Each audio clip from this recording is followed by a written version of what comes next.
The Rights to Ricky Sanchez podcast is presented by DraftKings Sportsbook. Download the app. Use promo code RTRS when you sign up. Hey, it's Spike. This is not a full pod. We'll have a full pod for you on Tuesday, but we wanted to release something as the Sixers at 4:59 p.m. End of the day, fire Coach Brett Brown. We had a great relationship with Brett. Brett came on the podcast 2 separate times, including an amazing live show appearance.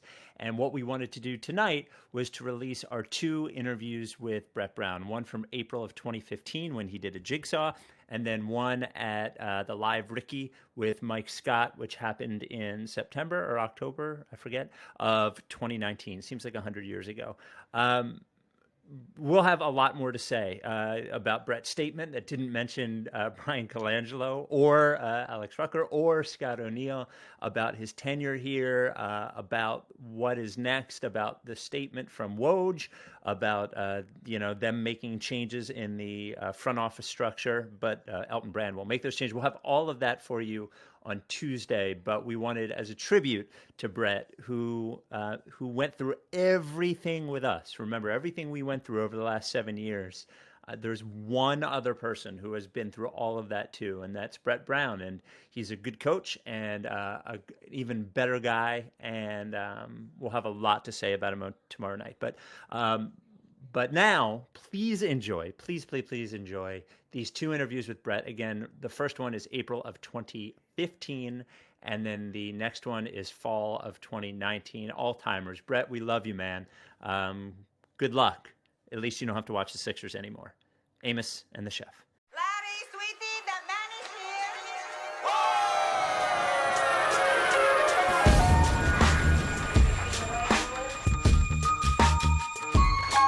Say the name.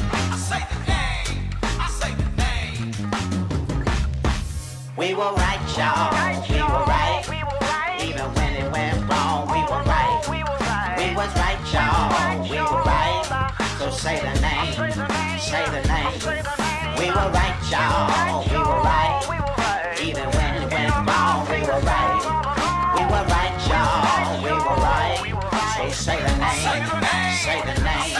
Say the name. Say the name. I say the name. I say the name, mama. Say the name. Life's tricky Sanchez forever. Yes, no, here I am. Oh, there we go. So Brett's there, Mike's there, Spike's here. We're all here. Hey, Brett.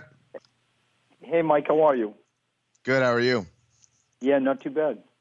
Really Right, appreciate. thanks for doing this, man. Yeah. No, it's all good, fellas. I'm good to go. So it's crazy that the season of 100 different storylines feels like it's almost over. There's like 10 days of it. When you get to that home stretch like this, how do you feel? Relief, or that you didn't get enough done, or how does the last couple of weeks of the season feel like to you? I mean, you sort of have different emotions. On one level, because I enjoy so much coaching this group, you're going to be sad to, sort of see the group broken up, which inevitably there will be some casualties. On another level, you get so excited for the draft to begin and start assessing future draft picks. There's obviously a really big part of our new, since I've been here, our new program's future in the next few months, who you draft, what luck we get with ping pong balls, et cetera. So you go into it with a bunch of emotions. You want to live a little bit longer with this group because I have a lot of respect on how hard they play, and you get fired up for the future given the exciting times we have coming up with the uncertainty of draft picks and how we're going to use our draft picks. What is your role in the draft? We know Sam values the interview process a lot, and what ways do you contribute? So what do you look for in a prospect, that kind of thing?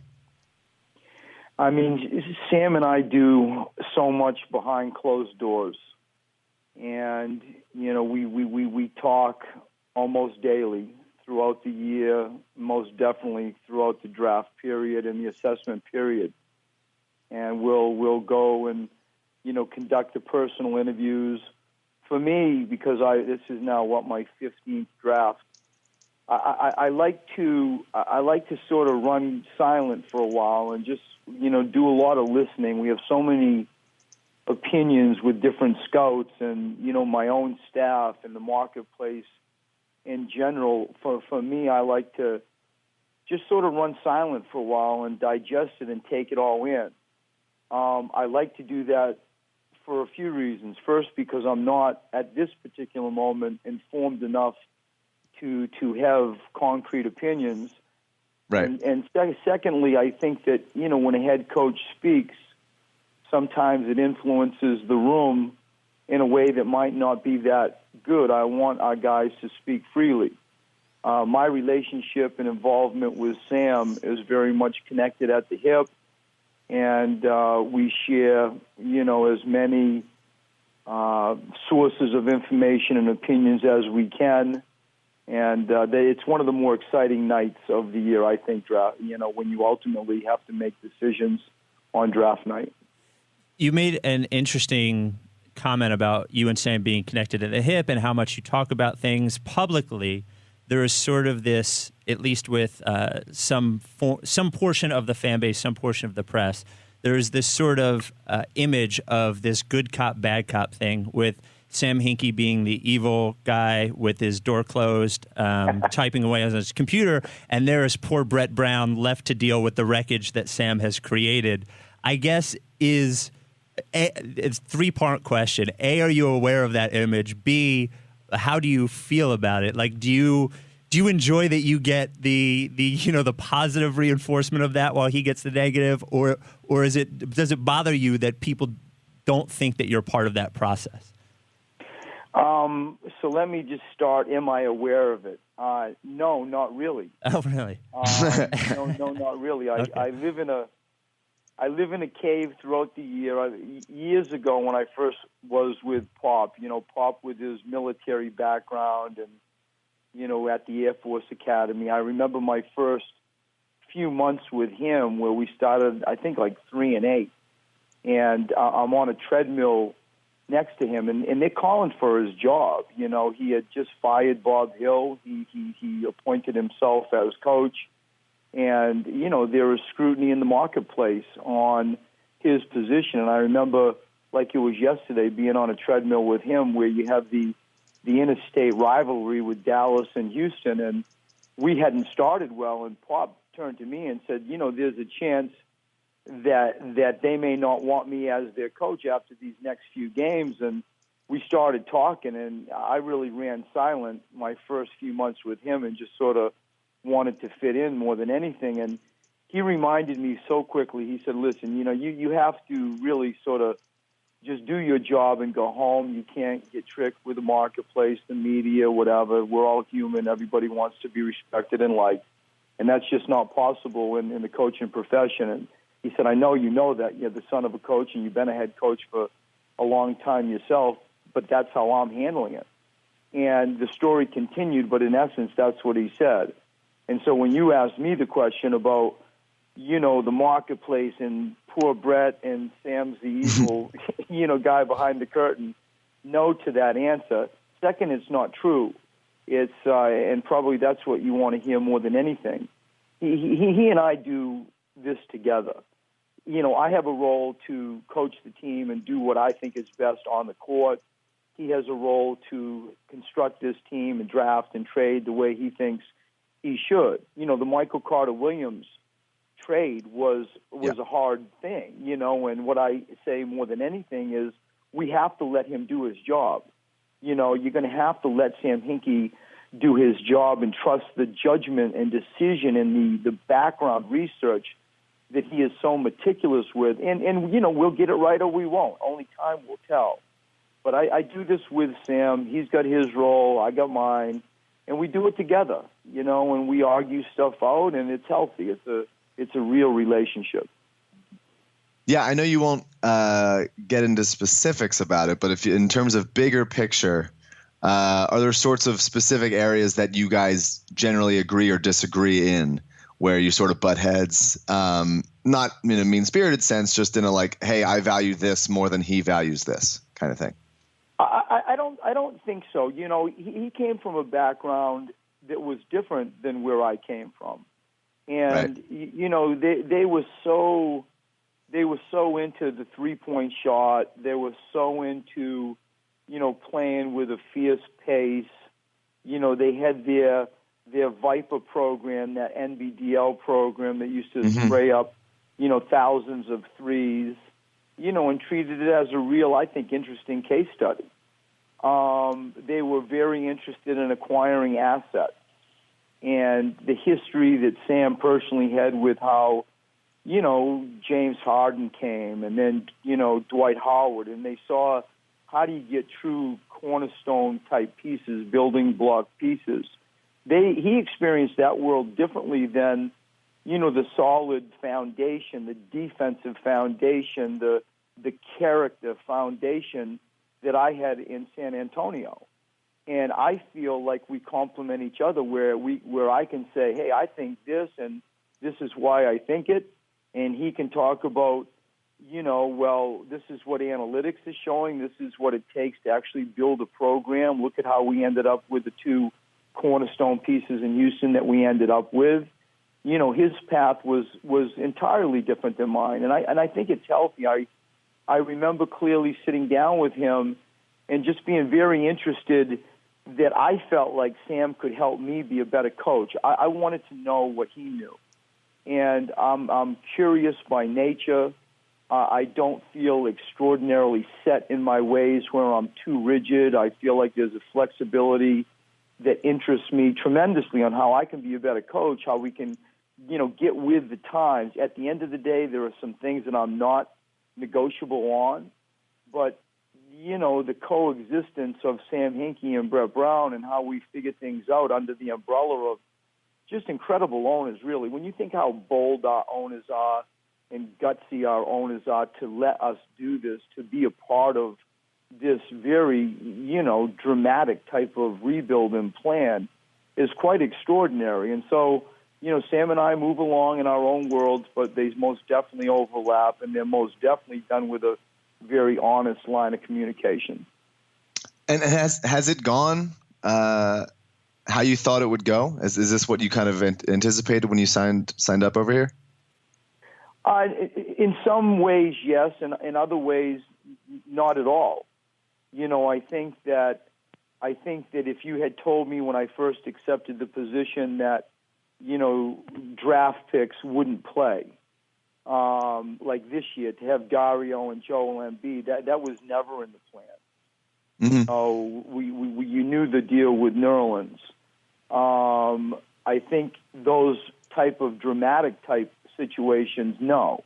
You know, the rebuild type thing, the boldness that we've made with, you know, like a Michael trade, those types of things weren't the things that you envisaged, you know, when you accepted the position. The volatility I was aware of. I knew the challenges of holding a locker room together when clearly you would be losing. I feel like the way that our guys have handled losing our young guys, and to a point the media, you know, like navigating a tough marketplace like Philadelphia, you know, can scare the hell out of you if you're not pretty direct and very transparent back.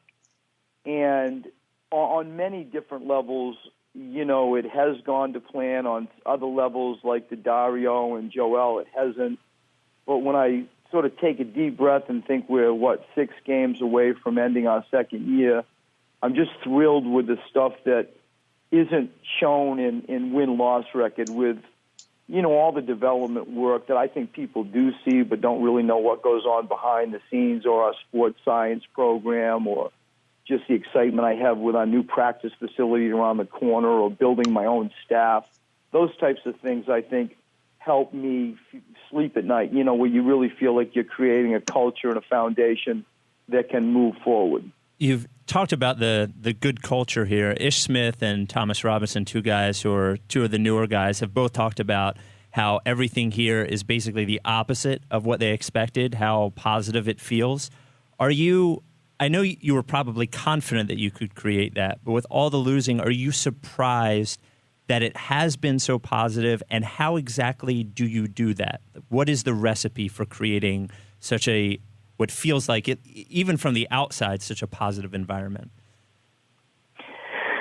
Well, you bring up a few things that have interested me lately, because we have such a, revolving door of players, especially lately, and it happened last year too after the All-Star break. I think we're on 32 players. I think I've gone through 8 point guards. We've gone through a lot. And so with that revolving type door, you get so many opinions and new voices and new perspectives that come in and either reference our program to where they came from or whatever.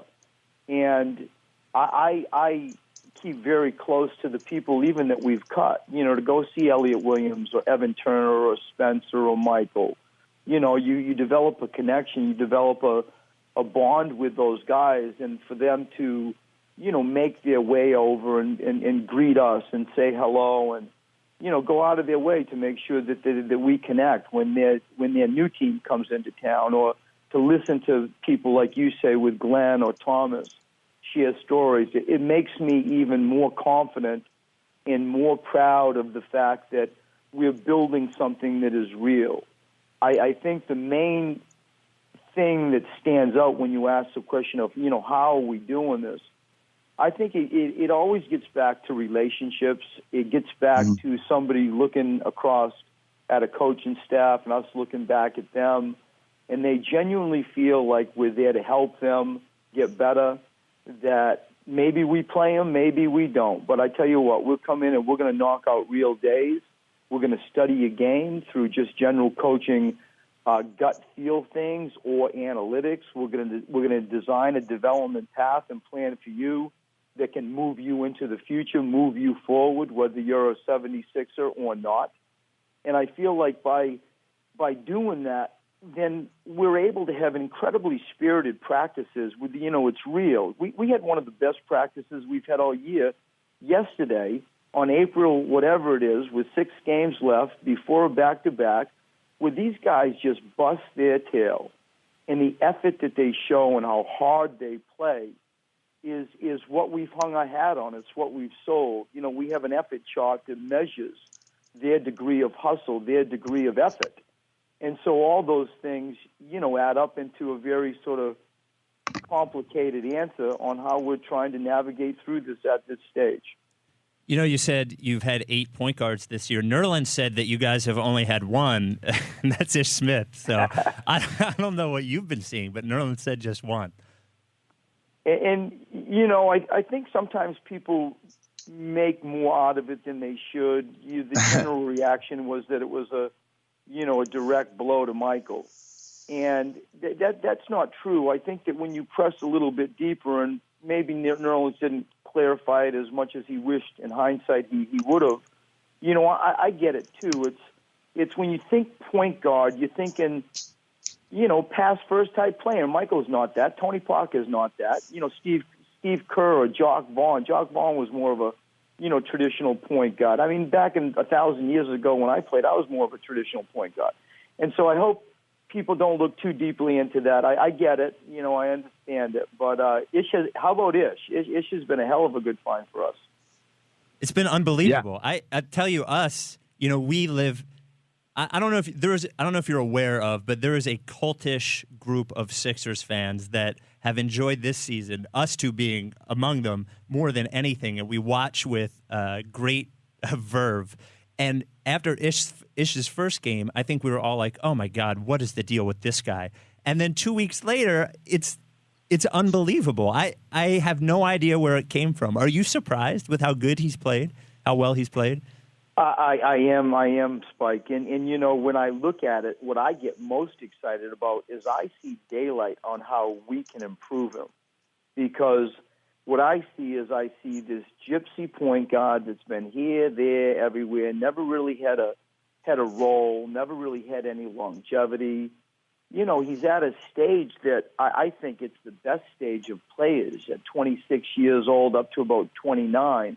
When you study Olympic Games and you study NBA finalists, you're looking at an age group that people start to blossom and shine. And I think that his age, coupled with the fact he really doesn't have mileage on his body, that suggests that he can play with that bounce, because he is so gifted an athlete for his size.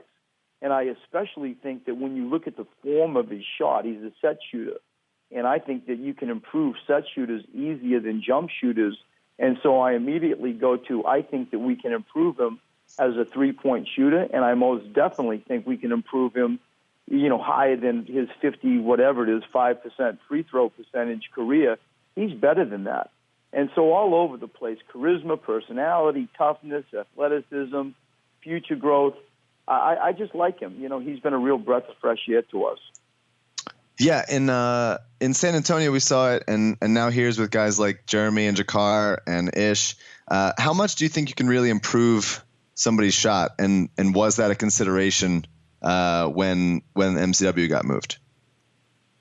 Probably it was a part of it. In Sam's studies and guessing what the Lakers pick could be, and all those things. It's a very complicated thing. I get a chance to speak to our season ticket holders before every game. You can go speak to 25 or 30 before every game. I've done it for 2 years since I've been the coach.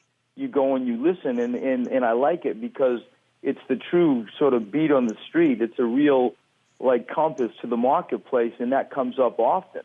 And Sam, to make the decision that he made, I go into a room and I'm seeing crumpled up Starbucks cups and, Jimmy John's wrappers, and they're immersed in this room with, hieroglyphics all over the wall and grass here, and, ultimately to come and then knock on my door and say, hey, Coach Brown, I feel like we have a trade available to us that's going to move the program forward, and it involves Michael, and then you learn why and how, and that's, him and his front office doing all this work. I'm sure the three-point shot had something to do with it. And so your question was, well, can you improve a three-point shooter? I think that you can. I think it's harder to improve jump shooters. But I look at the improvement that, Jeremy has made, where he took, I think, 20 three-point shots at Syracuse in 2 years. And now he's a 34% NBA three-point shooter. Luke has made more threes this year than he even attempted in 6 seasons. When we first judged, do we or don't we judge Kawhi Leonard back in my Spur life, so much of it was, do we think he has the ability to progress to a perimeter player? Several years ago, we gave Tony Parker $66 million, and he really couldn't shoot. And we went out and hired one of the league's first shooting coaches in Chip England. And I think that it's one of these positions that when we all blink in 2, 3, 4 years, I think every team's going to have one, maybe two. They're like hitting coaches. I'm blown away that in today's day and age, every team doesn't have one. We've gone out and hired one, and he's doing a hell of a job. He's a former college player, former college coach, not a traditional shooting coach, but we're growing him into that. And so with the emergence of the importance, obviously, of the three-point line in our own analytics, we're going overboard in developing and finding and growing three-point shooters. We have to when Joel comes into the mix, even more so, as I learned in my Duncan Robinson days. Yeah, this isn't even really a question. I'm using it as a loose segue, but just talk about Joel Embiid. Just say whatever you want about him, and we'll listen to it. Just incredibly gifted and going to be a two-way player. When I remember when the ping pong ball dropped and we got the third slot. I was actually sitting on a plane getting ready to take off from Philadelphia to Los Angeles to go look at some workouts, and my son was watching the draft on ESPN, and so you get up to 9, 8, 7, 6, and all of a sudden there's a commercial break, and you've slid into the 3, and we're about to take off, and it's hard to explain to the stewardess, why you have a phone pressed to your ear. But I heard it, and I mean this. I heard it right at the end, where it was clear that I had pushed it too far. I had to take my phone and turn it off. And my son told me 3, and I hung up. And I thought, well, we're going to get Wiggins. We're going to end up with Andrew Wiggins. I think the beat on the street was that Joel would go 1 and Jabari would go to Milwaukee and Andrew Wiggins would be 3. And, at that point, it's kind of like steak or lobster. They're all really good players. Yeah. And down deep, because I had paid attention so much in the event that we had got the first pick, I had this awestrike potential hat on when I watched Joel. I saw hints of, like, Duncan at Wake Forest. You wondered, does he have a little bit of the dream shake in Olajuwon? And, I'm nervous because he really hasn't played much basketball, really. Like, you feel a little bit reckless to mention those 2 players in Duncan and Olajuwon, but at times when he's making some moves, you just wow. And then you see, I remember watching one of the Oklahoma State-Kansas games where Marcus Smart, has a little bit of a shot at Joel in traffic, and he hurts Joel. And I think Marcus Smart went out of his way to, go at him. And then you watch 2-3 plays go by, and I see Joel seek him out and just, go hard after him, level him on a layup, and purposefully, let him know that that's just not acceptable. And so for me, for the first time, I saw like this competitive toughness that made me like him even more. And so now that I have him and I'm with him in just a one-on-one situation, and I'm just with him where you're not playing, you can only do so much right now, I see all those things, like just an incredibly gifted two-way player. I see a competitive toughness that I just fall in love with. And I think that it's going to be like we all know. It's going to be about his health.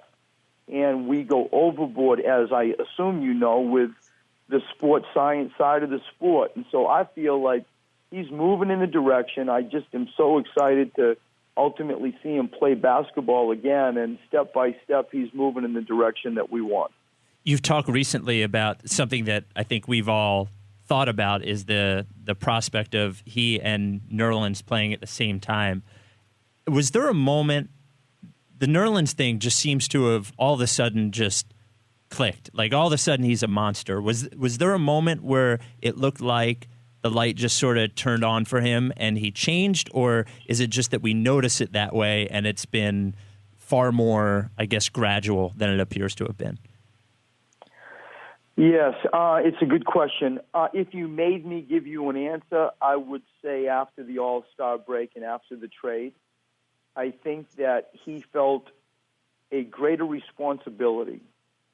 And I don't believe that it's because of point guard changes at all. I think that he felt a greater responsibility. I think that the trade of Michael was an eye-opener to a lot of people. And, there he was. He remained. And I think that he took that situation and parlayed it into a more focused defender. I think a more free offensive player because he wasn't as paralyzed perhaps with overthinking that I attribute a lot to just playing, not so much the trade. I think the general umbrella of feeling more responsibility kick-started a lot of things.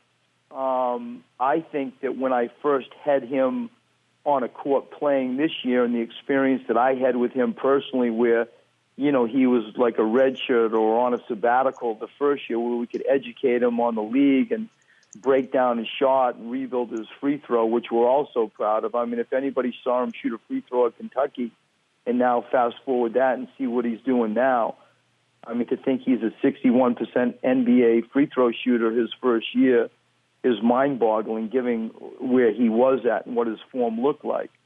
But I think that the freedom of playing and doing less thinking and just playing basketball again, along with that added less, more responsibility, I think it just kick-started him into having a hell of a, look at what he's doing. On a historical perspective, some of his numbers are jaw-dropping, what he's been doing post-All-Star break.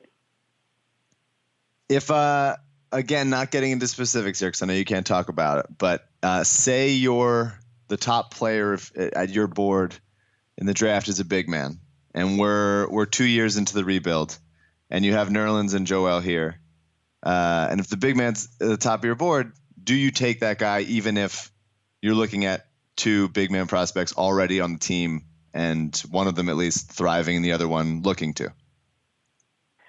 I mean, I've been asked this question, and this is just Brett Brown. This isn't a Right. club philosophy. This is just me. I think my opinion is you take the best player, whatever that means, you know. And if you look at draft boards, and we've all looked at them, sometimes it changes.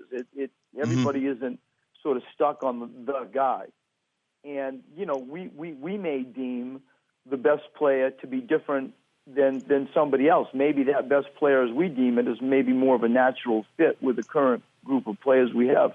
I don't really know, you know, which way we're going to end up going, but I would be amazed if you didn't go into 30 NBA general managers and ask them that question, if every one of them didn't say, we're going to take all day, every day, the best player if it's clear that there is most definitely a best player. Right. All right. We sincerely appreciate your time. Before we go, we have to ask you two quick questions. The second of which is a bit of a tradition with the podcast. The first one, though it is a quick question, is very, very, very important to most of the internet. And topical. So I have to ask you, Brett Brown, in the deepest bowels of your soul, do you believe that a hot dog is or is not a sandwich? I love it. I do not believe it is a sandwich. Oh! And is there any reason, or is it just a feel? No, I have a reason, because Okay. I pride myself on being a sandwich connoisseur. It's one of my more pleasurable moments when I can go and get a sports page, a you know, good sandwich, and just sit down and relax, and probably some chips of some sort, and just, you know, spend time by myself and just, you know, relax. And so I feel like I know sandwiches. I do not, for that reason, consider when I go seeking a sandwich that a hot dog falls into that category. Fair. Now I think that's the final word on it. That's the final word on it. Hot dog, not a sandwich. I disagree, but I'm you swayed me. So the final thing is a thing that I do to Mike every week, and it's called the jigsaw. And what it is, it's basically would you rather. Now, it can get a little gross. I've toned it back for you a little bit, but it is you have to choose between two bad scenarios. I give you two scenarios, and you will both have to choose between which one you would take. Make sense? No, okay, so am I choosing the one that I think is the worst scenario? You're choosing the lesser of two evils, the one that you would choose so in your life. they're both bad. I got to choose the best of the worst. Yes, and be prepared. I apologize. I can't believe to a person of your stature that I'm asking this question, but here goes. It's all good. Spike, go for it. My wife was horrified by this one. All right, here are your two choices. For the rest of your life, you have to either A, before every meal you eat, you have to pick your nose and eat it, or the second selection is in one of your meals during the day, someone else will have picked their nose and put it in your food. You may see it, you may not see it, but it comes from someone else, and it's just one meal. So those are your two choices. So one meal of someone else's nose picking versus every meal of your own nose picking. Correct. Okay. I'm going to have you know how much I hate answering this. You realize this, right? Because I'm trying to be good spirited and just be with you guys. I will play this game. Yes. Okay? I will reluctantly play this game. Know how much we appreciate it. How about that? Okay, that's all good. I'm game. Okay. I will have to go with somebody else's under the assumption that I just didn't know it. That's my point. Yes. Wow. Okay. And Mike, what do you? I got to go with my own nose. I know what's in there. Yeah. And I trust myself. You got some other person's nose. That's mystery nose, and I'm not about that. Brett, you are our favorite. We think you're the coach of the year every year, but certainly this year. And the job you've done is absolutely unbelievable. You and the team have made this season, believe it or not, for an 18-win season, we've had more fun watching the team this year and felt more proud of the organization than you can imagine. And you're a big part of that. So thank you for taking the time, and thank you for this season. We appreciate your interest. Thanks very much. Thanks, man. Thanks, Brett. Thanks, fellas. Thanks. I'm sad that Brett didn't get in this year because I do think that there's a chance that with so many expectations that it could be maybe the last year, and you could say that he's even like on the hot seat in some way. He's on the hot seat? I think you could say that it is.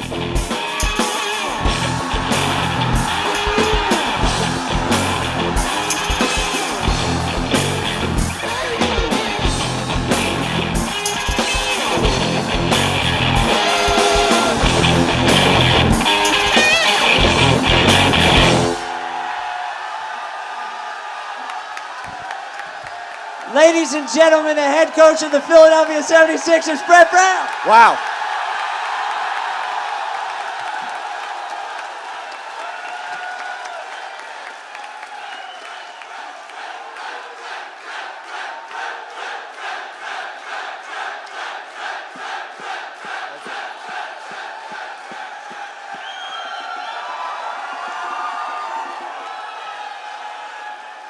Watch this, watch this, watch this. Ladies and gentlemen, the head coach of the Philadelphia 76ers, Brett Brown.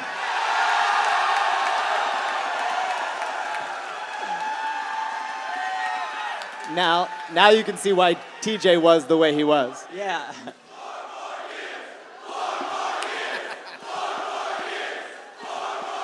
See that? I can tell it's always good to come in at about 8:30, 9 o'clock into a bar and like get this type of response. That's right. I've come in at a good time. So, Brett, admit it, you'd much rather be here than at lunch with a bunch of beat writers and my dad. This is true. This is true. And you have heard the exchanges that we have had in good fun and playful fun, but to come into this environment, I mean, even out back, I'm hiding out back and I'm just feeling sort of the vibe and I'm seeing the stuff here. And, you know, and you come in and you know it's Philly when you can just come in and talk about a 17 and a 12-year-old and there's not police. Yeah. Right? You know? So, this is a fantastic environment and truly, it's my pleasure to be here. We very much appreciate that.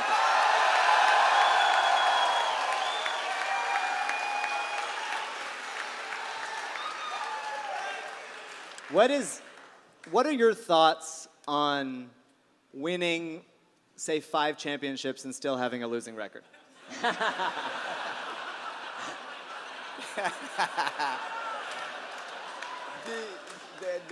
The fact that you can dig that type of a hole is, I guess I have made possible. So somewhere there's an inverted accomplishment. I'm not too sure. Well, so talking about that, we were talking on the podcast the other day, and I asked Mike, if you had asked fans and people around the league if when this started, do you think, what are the chances that the coach that we're hiring now will be the same coach as when this team is the favorite to win the conference? What do you think the odds of that are? And we thought that the odds were, everyone would say, really, really slim. If I ask you, as a neutral observer, what did you think? I've been called worse. Yeah. Well, just, I mean, what did you think the odds were that you would go through this and survive it to now? I mean, we all sort of understand that it would be whatever is really small. And, you know, touche. Touche. You know, it just doesn't happen. It's pro sport, and you come from a family that gets it. I mean, I left a man that I think Pop is the longest tenured professional coach at any league in any continent or country. And so, yeah, I hope so. I hope so. I hope so.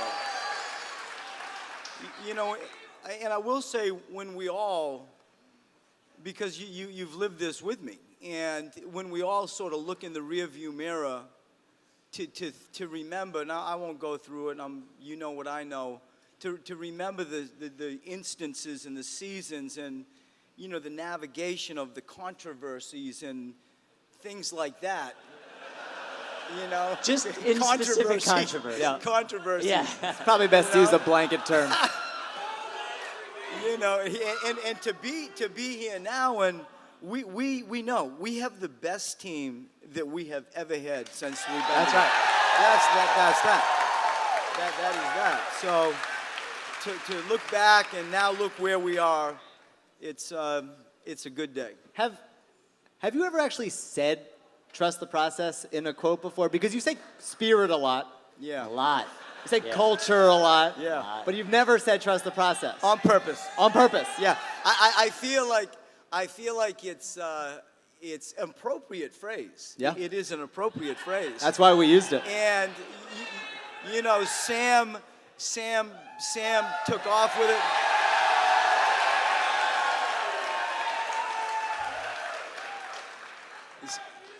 Sam took off with it. He, you know, was so gifted in so many ways analytically and all that, and he took off with it, and then Joel sort of clawed it back in. That's right. And it lived, and it will never go away, and I think it's actually an appropriate phrase. Yeah. This is what they do. This is what they do. It's all good. All right. Was there ever a time in the first, say, 3 years of this that you would look at the team and not know everybody's name exactly?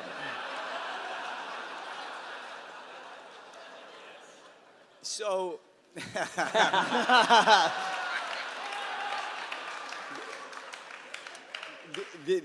I'm not going to tell the whole truth in relation to the name, the exact name, but I will tell you a story that is true as it relates to your question. Okay, that works. I'll take Okay, it. we'll tell you, it's as good as I can get. Surprise guest, so you make the rules. And we're gonna call the person Larry Jones.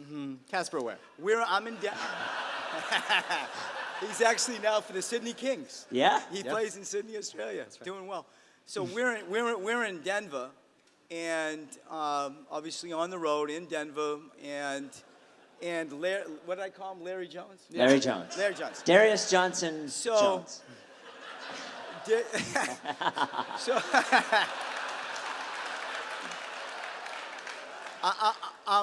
I'm furious. I'm furious at Jakar, and I love Jakar. Jakar, that was back in those days. Yeah. Jakar, yeah. Jakar came into our gym when we would work out anybody, and he came into the gym, and it's like this bouncy athlete from St. John's. He got a wide smile, he's got charisma and personality, and he played hard. I think I even made him a point guard. Like, We talked about Point Car a lot. Yeah, we talked about Point Jakar a lot. it's almost like we go and with welcome to the team you're starting, or welcome to the team you used to be a power forward, now you're a point guard. And so we're in Denver. I'm upset at Jakar, and I'm screaming down the bench, Larry, get him, Larry. And two of my assistants try to sequester me, and they're sort of embarrassed for me. And it's like, no, it's John. It's John. And I'm pointing, Larry, do you not hear me? Larry, it's an NBA game. And true, lots of times. The thing that you don't know is that these people are so crazy, they're going to go through tape. They're going to go through tape, and we're going to figure out who it was. Well, Yeah. I'm sure you will. Just going back to the beginning, 6 years ago, some prominent media types were very upset that the Sixers hadn't hired a coach come like August. Yeah. They were very upset about it because the administration and the GM was taking their time to make an informed decision. Do you think if they hired you in July that the Kawhi shot wouldn't have gone in?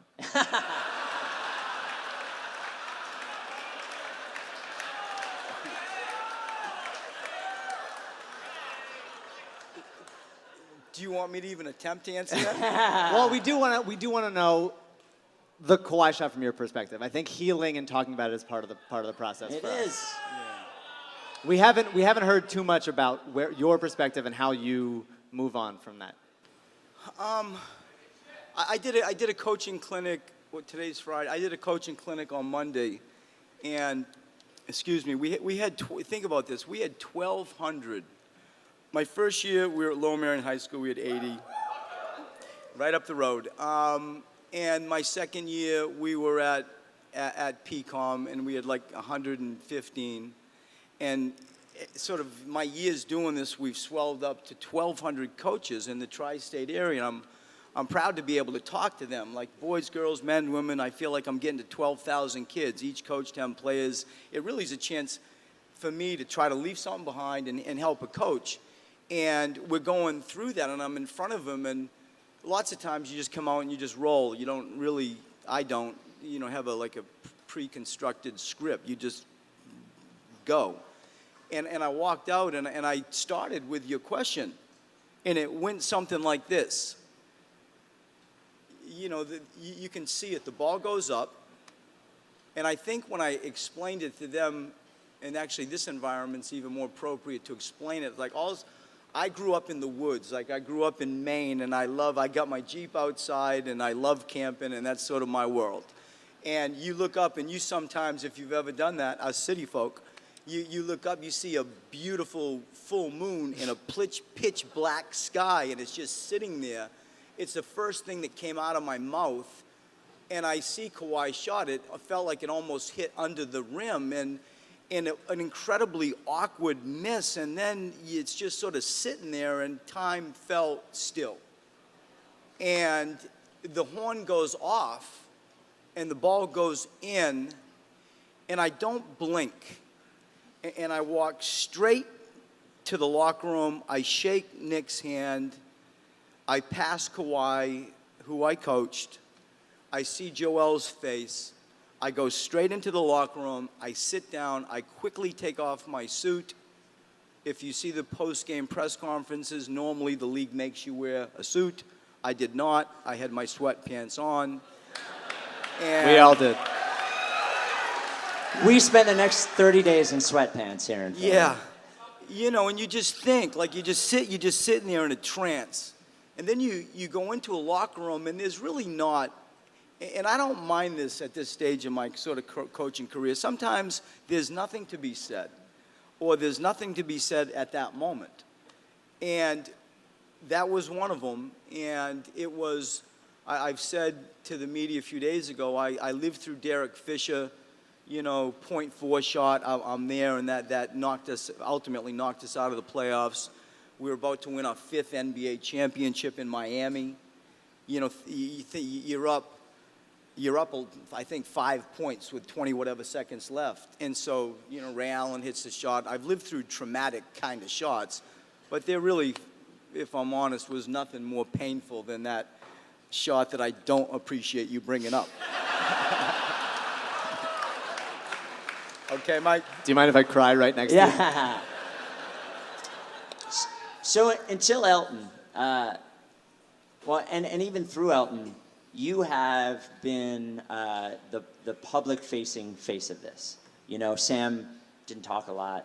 Brian didn't talk a lot. It was up to you to answer for things that maybe even weren't your responsibility. And it's a good face. Yes, it's a great face.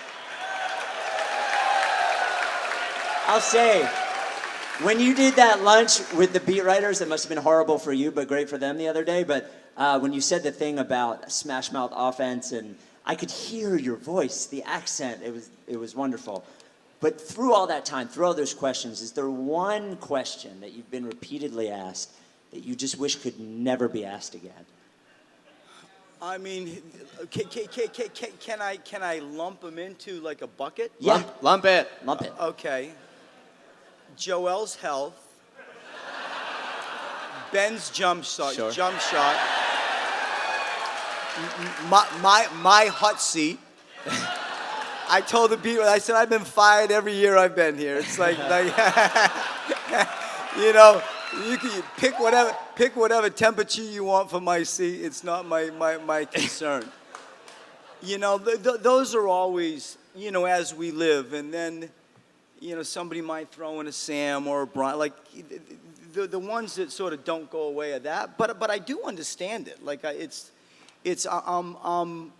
you get older and you do this more, you are aware that content, you in your world, like the media, you need content. People strive, they seek, they got to find something to tell a story on. And I would think, you know, imagine if you're a day-to-day guy that's got to come on and, like, you know, find something and then roll with it with some level of, you know, intellect and passion. That's hard. And so these are the three questions that come up a lot. And as I reminded the media group, I'm sitting down on Wednesday and I'm looking out at 40 journalists, and I told them, just like I just told you, when I read that I'm on the hot seat, I'll know that somebody just was a little bit lazy and there's nothing else going on. Because, right, this is, you know, this is like saying we got a problem with the Israelis and the Palestinians. It just goes on and on, right? So. Well, I got a question you might not have been asked before. Was it a choice to have the most handsome team in the league? Did that factor in Horford, Matisse, Raul Neto, Embiid and Ben, Josh? It's a good-looking team, Brett. People are talking about it. And your assistant coaches through the years, Lloyd Pierce, handsome man, Ime Udoka, now handsome man. What is it about good-looking men that the Sixers can't stop quitting? I don't know, but I will say this, because that's not on my radar. Sure. As you can hear, right? Sure. When my wife says exactly what you just said, like, you know, you sort of pay attention a little bit, but it's like there is no method to the madness on the selection of our talent rules the day. Okay. One last basketball question before we get to a couple of things. One surprise of you for them, and then one surprise of us for you. Was there a point last year during the Nets series when you guys started Greg Monroe in a playoff game that you sat at home or even in the locker room and you're like, we're starting Greg Monroe in a playoff game? I'm sorry. I mean, he wasn't even on the team 3 weeks before. It was crazy. I mean, this is the life that we have lived. Yeah.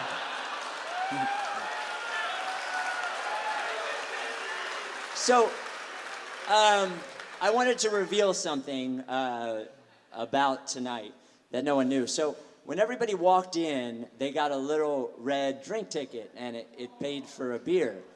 And I wanted to let everyone know that the man that bought your beer is Brett Brown.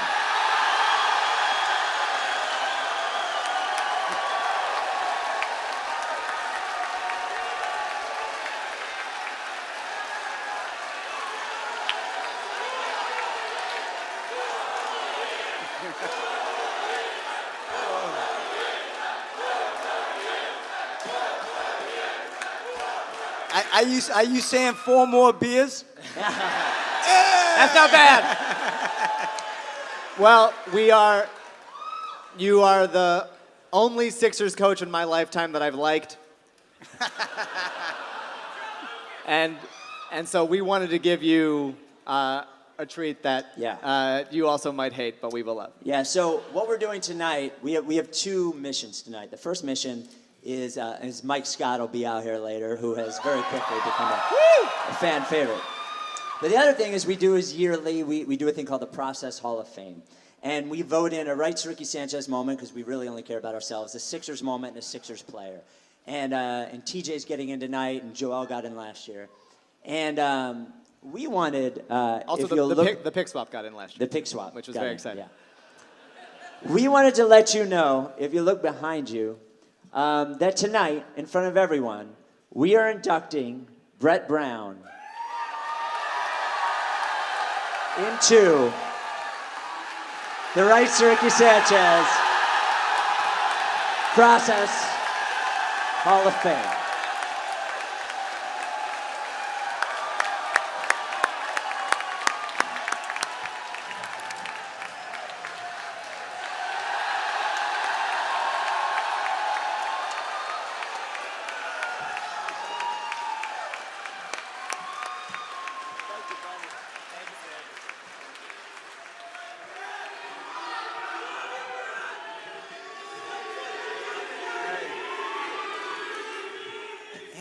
Everybody have a hell of a night. We're going to have a hell of a season. That's right!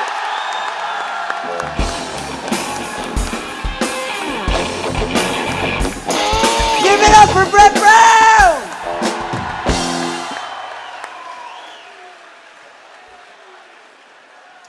Wow.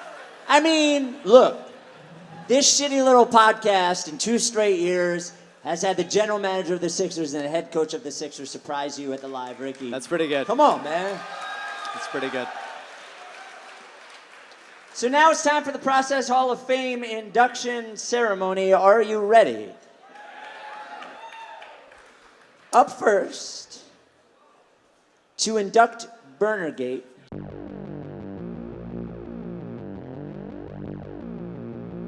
If you don't fuck with me, then I won't fuck with you.